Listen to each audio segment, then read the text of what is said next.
ಎಲೆ ದೂತ ಎಂಗಳೇ ನಿನ್ನ ನಾಲಿಗೆ ಉದ್ದವಾಯಿತೆ ಹೇಗೆ? ನಿನ್ನ ನಾಲಿಗೆ ಉದ್ದವಾಯಿತೆ ಹೇಗೆ? ನಮ್ಮನ್ನು ಬೈಯುತ್ತಿರುವ ಕಟ್ಟಳೆ ಪರಮ ಪಾಪಿಷ್ಟಳೆ.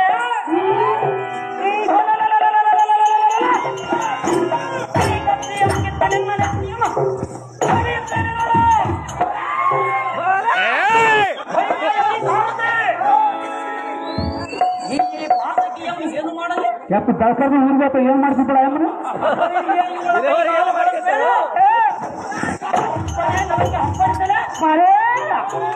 ಎಲ್ಲರ ಇವಳ ನಾಲಿಗೆ ಅಂತೇಳಿ ಕೈ ಕಾಲುಗಳನ್ನು ಕೈದು ಹಲ್ಲುಗಳನ್ನು ಮುರಿದು ಬಿಡದೆ. ಆಯಮ್ಮ ಗಂಡ ಮಕ್ಕಳು ಅಷ್ಟ